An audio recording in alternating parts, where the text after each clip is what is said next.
Hello, everyone, creative professional folks, artists. We're making a living online, trying to make art in our communities. Hi, it's Thursday, everybody. I'm Caroline. Welcome back to the business of storytelling.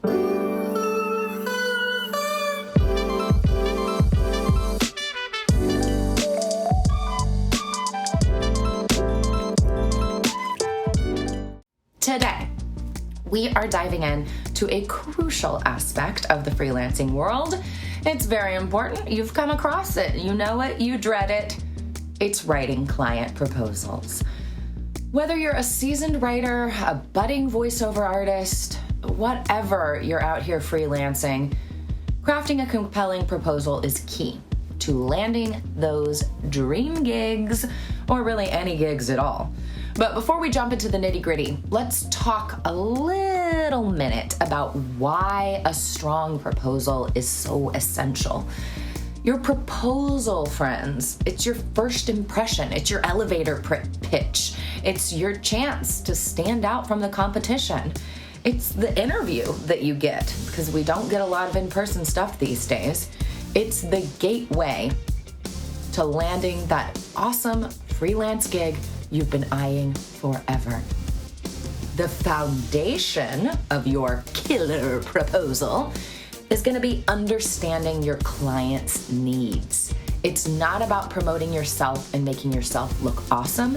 It's about understanding and responding to what the client needs. So you want to research your potential client thoroughly, understand their industry, their preferences, and most importantly, the specific requirements of the project that they're looking to hire for. So you want to tailor your proposal to address their pain points and showcase how you're the perfect fit for the job. So when you start writing your proposal, you want to immediately grab their attention with a compelling, interesting introduction. Really quickly, you don't want to spend too much time on this, but you want them to read past the first little paragraph. So you want to introduce yourself extremely briefly, highlight your expertise, and demonstrate in that first paragraph your understanding of their project. Bring it back to them and talking about what they need. Because the next step, you can showcase your portfolio. So whether you're a writer, voiceover artist, whatever you're out here doing, let your previous work speak for itself. So include samples that are relevant to the client's needs, demonstrating your skills and versatility. Don't throw a bunch of random samples up there. Show them that you've spent the time understanding what they need to give them specific instances of how you would fit their project. You also, in that proposal, after you've grabbed their attention, showcased your skills, you want to demonstrate your understanding of the project. You want to break that down into steps and deliver high quality work. So you put that in your proposal, how you plan to do that, because it reassures the client and also gives them a glimpse into your process. Next up is kind of tough. You want to leave this toward the end of your proposal, but the money talk. You gotta be transparent about your pricing. Clearly define your rates and the scope of work that they cover.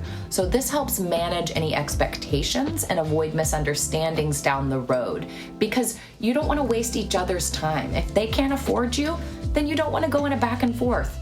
And if they understand how much that they're gonna spend with you, and they know that right up front, you'll know they're really an interesting client.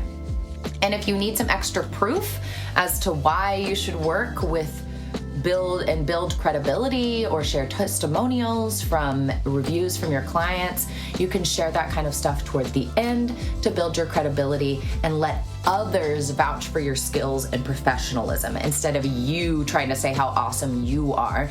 This perspective can be a game changer in convincing potential clients that you're the real deal. You're not selling, you're not promoting yourself, you're merely speaking what other people have spoken of you.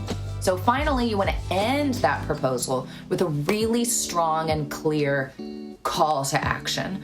So you want to include this call to action for your potential client, invite them to discuss the project further, ask questions that they'll need to follow up on, or provide additional details.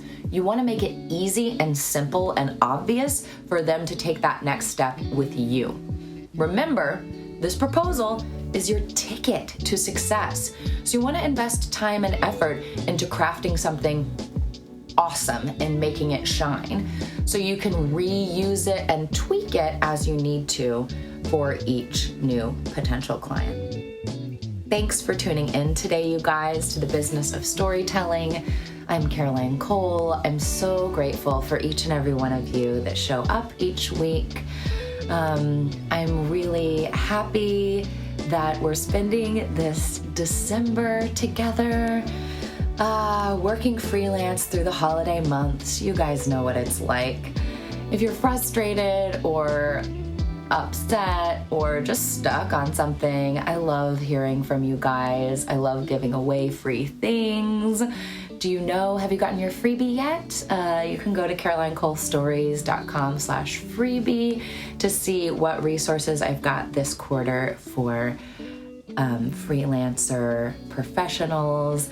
I also love connecting on TikTok and Instagram at Caroline Cole Stories. Make sure you're liking, commenting. I love getting comments from you all about your thoughts on freelancing. It's often such a lonely one-person world at our kitchen tables, and it's lovely to be able to connect this way.